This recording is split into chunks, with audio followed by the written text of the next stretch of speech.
Assalamualaikum warahmatullahi wabarakatuh. Nama saya Nurlia, MPM 2101020129. Saya dari Prodi Pendidikan Agama Islam, ekstensi semester 3, tahun akademik 2002-2003. Nah, saya di sini akan menyelesaikan tugas desain pembelajaran. Dosen pengampu Dr. Randus Suhardi, SPDI, MA. Nah, di dalam desain pembelajaran, saya di sini mengambil mata pelajaran fikih dengan judul Rukun Islam. Di dalam desain pembelajaran mempunyai susunan. Yang pertama, KD, indikator, tujuan, materi. Nah, di dalam kompetensi dasar atau KD mempunyai beberapa bagian. Yang pertama, menerima kebenaran rukun Islam. Yang kedua, menjelaskan 5 rukun Islam. Yang ketiga, memahami rukun Islam. Nah, dan di dalam indikator juga mempunyai beberapa bagian. Yang pertama, menyebutkan rukun Islam secara urut, menghafalkan rukun Islam secara urut, menerapkan kebenaran rukun Islam. Nah, sekarang masuk ke tujuan, juga mempunyai beberapa tujuan. Yang pertama, mengetahui rukun Islam secara berurut dan mampu melafazkan syahadat dengan baik dan benar. Yang kedua, mempraktekkan gerakan sholat yang benar serta hafalan sholat. Yang ketiga, memahami kewajiban berzakat dan mengetahui waktu penyerahan zakat. Yang ketiga, membiasakan berpuasa pada bulan Ramadan. Yang kelima, mengetahui haji wajib bagi orang yang mampu. Yang keenam, membiasakan melaksanakan rukun Islam dalam kehidupan sehari-hari dan biasa untuk selalu disiplin, jujur, peduli, dan bertanggung jawab. Nah, sekarang masuk ke materi rukun Islam. Arti daripada Islam secara bahasa adalah taat, dan secara hukum syara adalah taat kepada hukum Allah Subhanahu wa Ta'ala. Dan ada rukun-rukun yang wajib dilaksanakan diantaranya sebagai berikut. Yang pertama, syahadat. Apa itu syahadat? Syahadat yaitu meyakinkan tidak ada Tuhan yang berhak disembah dengan bukti yang nyata kecuali Allah Subhanahu wa Ta'ala, dan sesungguhnya Nabi Muhammad SAW adalah utusan Allah Subhanahu wa Ta'ala. Pengertian dari syahadat itu adalah meyakinkan hati kita bahwa hanya Allah Subhanahu wa Ta'ala semata, hanya Tuhan yang harus kita sembah, yang mempunyai sifat dengan sifat-sifat yang sempurna, jauh dari segala kekurangan, tinggi derajatnya, sifatnya serta pekerjaan. Dan Nabi Muhammad SAW jadi diutuskan Allah Subhanahu wa Ta'ala untuk semua makhluknya. Nah, yang kedua, mendirikan sholat. Kenapa kita wajib mendirikan sholat?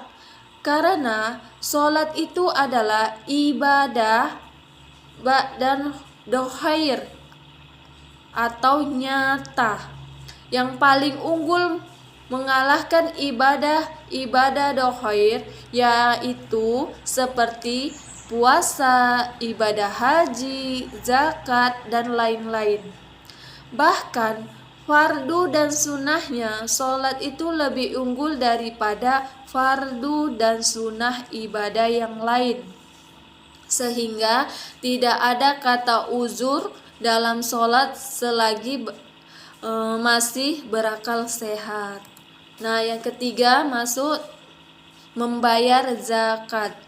Di dalam Islam kita wajib membayar zakat kepada orang-orang yang berhak menerima zakat.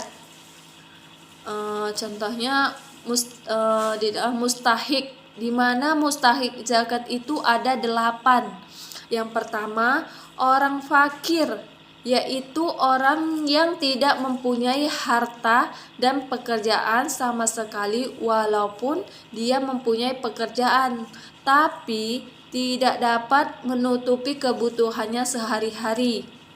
Yang kedua, miskin, yaitu orang yang mempunyai harta dan pekerjaan tetapi tidak menutupi kebutuhannya sehari-hari, hanya mencapai setengah lebih dari kebutuhannya itu.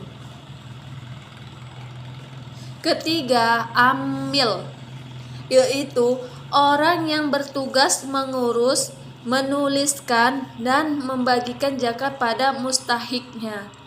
Yang keempat, mu'alaf, yaitu orang yang baru mengenal Islam atau orang yang baru masuk Islam. Yang kelima, rikof, yaitu hamba sahaya atau budak belian. Yang keenam, khairim, yaitu orang-orang yang terlibat hutang baik yang bersifat pribadi maupun umum, tidak dapat untuk membayarnya. Yang ketujuh, sabilillah, yaitu orang yang berjuang berjihad di jalan Allah Subhanahu wa Ta'ala. Dan yang terakhir adalah ibnu sabil, yaitu orang yang berpergian jauh, kebetulan di dalam perjalanannya melewati tempat pembagian zakat. Nah, yang sekarang yang keempat, puasa bulan Ramadan. Puasa bulan Ramadan dipardukan atau diwajibkan pada bulan Sya'ban, tahun kedua sesudah Nabi Muhammad SAW hijrah.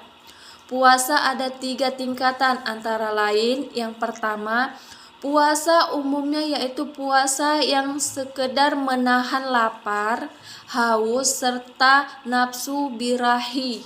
Yang kedua, puasa khusus, yaitu puasa yang menjaga pandangan, penglihatan, ucapan, semua anggota tubuh dari perbuatan maksiat.